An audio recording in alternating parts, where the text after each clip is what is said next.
Hello, good morning, afternoon, or evening, friends. Welcome to the last week of Fruitful. So today we have 3 things on our schedule. We are going to be talking about self-control first, and then next we are going to move on to the activity that I have been getting you guys ready for. And then we are going to talk about the next couple of weeks worth of themes, because I actually have 2 that I'm going to talk about. So let's get right started with self-control. Self-control is a fruit that it's kind of like you have it or you don't have it, and a lot of people don't have it. So what is self-control? Well, first of all, let's just paint an example of what a person with self-control would look like. People with self-control are normally a lot easier to hang out with and talk to than people without self-control, because if you say something that could be minorly offensive or something that you didn't know, or if you're being annoying and you didn't know it, they're just going to be a lot more chill people. Like, they're just going to be calmer in general. Like this little boo-boo. Oh, Chloe was trying to come up here. Oh, now you want to be up here. Okay, come on up. Sorry, I got distracted by the kitty. Okay, so self-control is exactly what it sounds like. It is having control of yourself, and that's pretty obvious. If you didn't know what self-control was, that is what it is. It is literally exactly what it sounds like. It's controlling what you do, say, and even think. So, self-control is important to have, especially in a relationship with God, but not just with a relationship with God. Proverbs 25:28 says that a man without self-control is like a city broken into and left without walls. So let me paint this picture for you. Jericho. If y'all don't know what Jericho is, I'm going to give you a brief explanation. The Israelites were promised some land by God that the city of Jericho was sitting on. They marched around the city walls, I think it was once every day for 6 days, and then on the 7th day they marched around it 7 times, and the walls came crashing down on the 7th time when they blew their trumpets, and the walls came falling down. The Israelites took Jericho. They broke into it and they left it without walls. This verse says that anyone who does not have self-control is like Jericho. They are broken and they don't have walls to keep the bad things out. So if any of you guys are familiar with the story of Jericho, you know how bad that would be, because Jericho was just a mess. And everyone died, basically, and it's not fun. And Chloe is being loud. Come here. So the next verse is very important in my opinion. 2 Timothy 1:7. For God gave us a spirit not of fear, but of power and love and self-control. God did not give us a spirit of fear, but instead He gave us a heart, a will of power, love, and self-control. I think that verse is beautiful in every single way. He doesn't want us to be scared, but instead He wants us to feel His power, His love, and our own self-control. Self-control isn't just useful in your religion, because self-control is something that you need to have in everyday life. For me right now, the thing that I need to have self-control with is my online school. It's pretty annoying sometimes when the teachers post instructions that aren't good enough for us to actually learn anything from it, when they just tell us to do something and we're like, we have not learned how to do this at all yet, or when they don't give us any work, or they don't tell us when it's due and then we get marked down. You have to have a lot of self-control and just think, okay, this is everyone's first time doing this and I'm not going to explode about it. And that is okay. You also need self-control if you have siblings. I have 1 sibling and I need so much self-control every day. And it's been working on it, but it doesn't always show that I've been working on it, because sometimes I just can't hold it back, and I know that I should, even though it's super hard. But if you have siblings, older or younger, you know what I'm feeling. You also need it when you have friends, because sometimes they can be bossy or rude, and you just need self-control to be like, I don't want to be friends with you anymore. You just need to be like, phew. You also need to have self-control with your parents. Whether you're an adult, a kid, or a teenager, you need self-control with your parents, no matter how old you are. And because, they will maybe, tell you to do something that's, I don't want to do that. Like, if they tell you to go do the dishes, you don't have to go, like, not doing that gives you self-control, you know? So just, you know, holding yourself back to not burst out like that, I think, would be good. So you also need it in your job, especially, and in any relationship that you have with anyone, because in your job, if you work in retail, you need so much self-control. It's ridiculous. You need to be able to deal with customers that are annoying, customers that don't understand what the heck they're doing, customers with coupons that expired days ago. And in your relationship, you need to have self-control. If they don't have the same opinion as you, that can be hard. But if they have all the same opinions as you, that could make it easier. So I have one more verse to share with you before we move on. And it's Proverbs 16:32. Whoever is slow to anger is better than the mighty, and he who rules his spirit better than he who takes a city. This basically means that a person with self-control will be better than any ruler that you have that does not have self-control. So right now, if you are a very self-controlled person, congratulations. You are better than anyone who rules over you. You are better than your mayor, your governor, your president. Congratulations, you have self-control, and maybe they don't. Alright, I got some better lighting in here. So that was all that I have for self-control today. Now, we are going to move on to the activity. I have not taken any notes for this, but I do have some stuff out to help me prepare for it.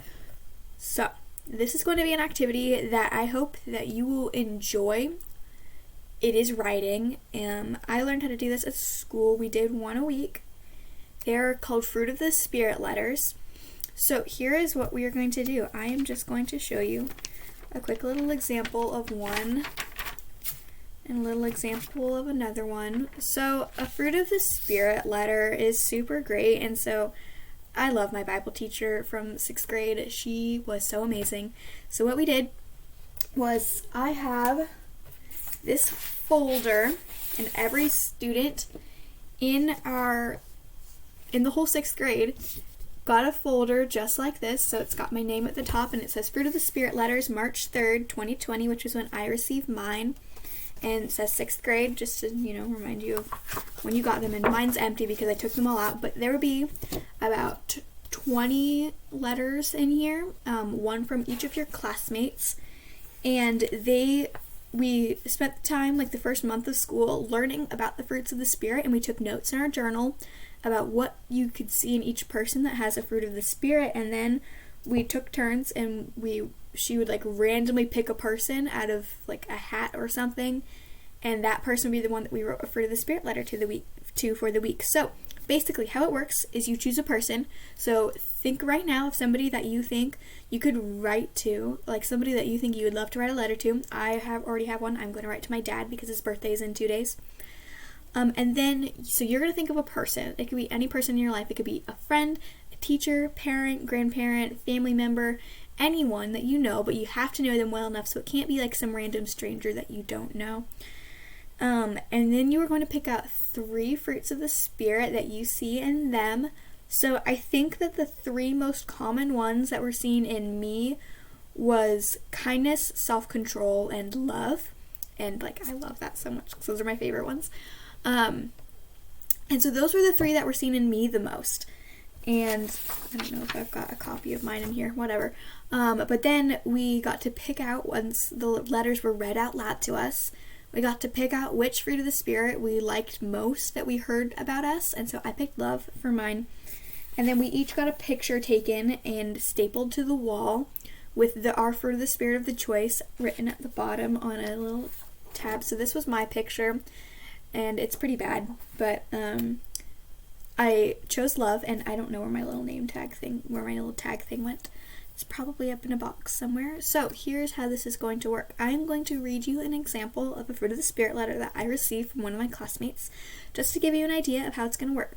So here's what my teacher required of us. I'm not requiring anything, really.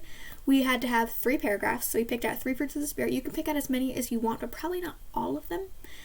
You can pick out 3 fruits of the Spirit. I'd say maybe not less than 3, but if you choose like 1 or 2 to make them very long. So she required 3 paragraphs, so 1 for each of the fruits of the Spirit, and each paragraph had to be 5 sentences long. So I'm going to read you this letter that I received from a classmate. I'm actually going to read you 2 of them, just to give you a good idea. So, Dear Claire, a fruit of the Spirit I see in you is self-control. You show self-control by not being mean to anyone and only being funny when it's the right time. You are thoughtful and extremely loving towards everyone, and I mean everyone. The second fruit is peace. When you read out loud, you look very relaxed and mellow. You never want to be in the drama. And you are very respectful towards everyone. If you accidentally bump into anyone, you would immediately say sorry instead of hey, watch it. The last fruit is love. And love means that you show every fruit: joy, peace, patience, kindness, goodness, gentleness, faithfulness, and self-control. You are an amazing person with an awesome personality. You are so fun to hang out with. Sincerely, whatever their name is. Love it. And then she did a Bible verse at the bottom. 1 Corinthians 13, 4-5. Love is patient, love is kind. So it's that one. So that is how a fruit of the Spirit looks. So you say, okay, a fruit of the Spirit that I see in you is, let's start with self-control. And then she listed out ways that she sees self-control in me.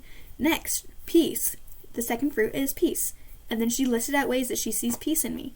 The last fruit is love. And then she listed out ways that she sees love in me. And then she did a Bible verse at the bottom and a picture on the front and on the back. And you don't have to do a picture, but so basically you pick out a couple of fruits, you write the verses, you write about how you see it in them, you sign your name, you do a Bible verse, and you could add some color. This person actually wrote her letter in pink pen, and this person just wrote theirs in pencil, whereas you can see that hers is very bright and vibrant. Very nice. So I'm going to come over here. I have out a Bible, pencil, piece of paper. I would have my notes if I could find them. I had my Bible journal from last year. I have no idea where it went. So I'm going to start out at the top by writing Dear Dad, because he's the person that I'm writing to. So right now think, okay, who is a person that I know well enough that I could write a fruit of the Spirit letter to? And it can be anyone that you know very well. It could be your sibling, your parents, your friends, grandparents, neighbors, anyone that you know well enough to find good examples. So for my dad, I think the fruits of the Spirit that he shows most are probably self-control, patience, and love. Or maybe gentleness. I don't really know. So I'm going to start out by writing a fruit of the Spirit I see in you is. So you're just going to start out, you're going to do 3 of those. You're going to do a fruit of the Spirit I see in you is, or I see this fruit of the Spirit in you. So, you can word it differently, but you're just going to start out each paragraph by saying what the fruit is, and then you're going to go on to explain how you see that fruit in them. Does that make sense? I'm not going to finish this letter because in school it took us about 20 minutes to 30 minutes to finish it, and I don't really want this video to be like 45 minutes long. So that is how you do that. So you can pause this video and go do your own, or you can use these instructions later to write to anyone. But I love this idea, and I have written multiple of them outside of school. I've written them to my grandparents, my brother, my cousins. I've written them to my neighbors. I've written to them to my friends that weren't in my school, and that's okay. So next, I am going to go on to explain to you what our next couple of themes are going to be. And so I say couple because I'm actually going to explain 2 of them. Okay, so I have my planner pulled up right here, and I have listed, so I have today, on Sunday the 18th, Fruitful, because that is what we're doing for today. And then I have listed for next weekend what we're going to be doing. So so I have all of our themes planned out.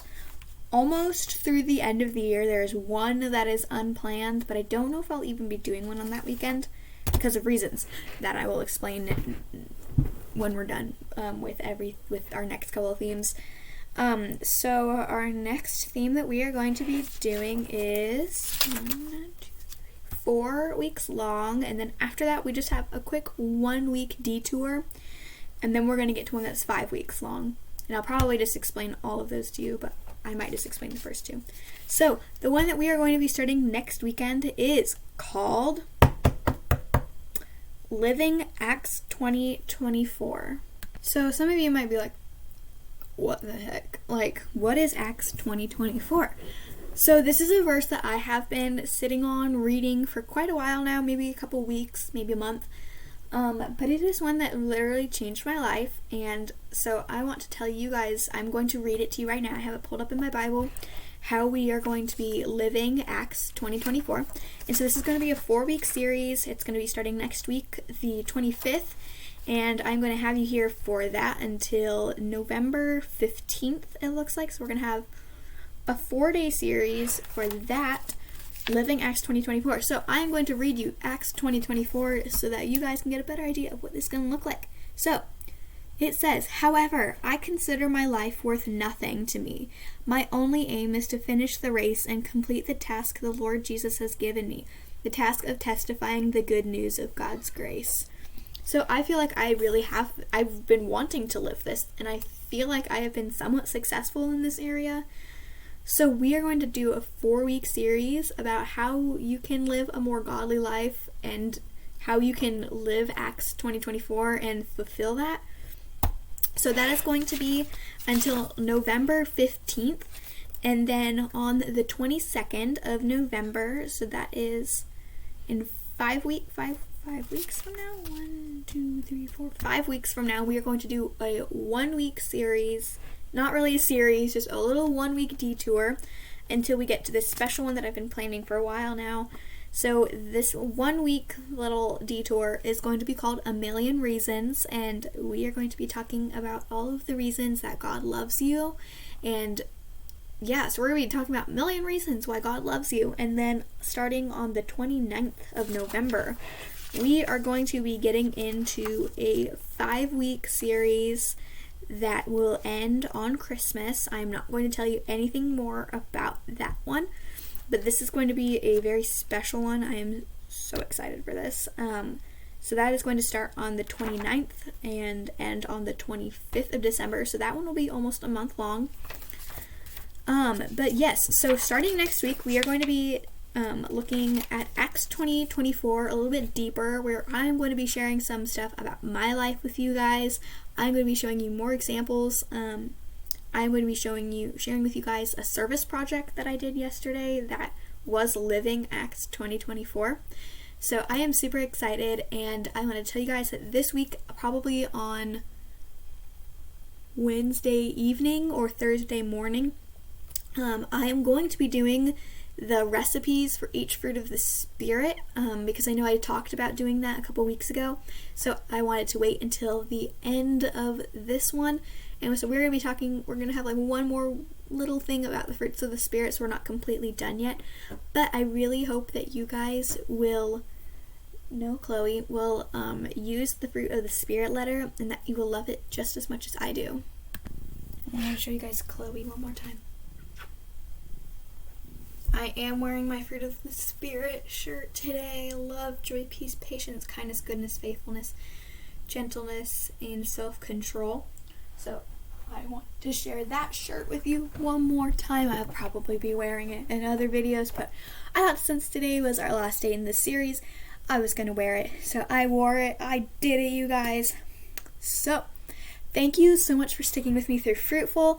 I hope that you will use these fruits of the Spirit, not just in your religious life, but in your day-to-day life, and that you will be a more fruitful person, and that you will try to expand out from just like maybe 1 or 2 fruits, and that you will try to show all 9 in your daily life, and that you will write a Fruit of the Spirit letter to at least one person, if not more.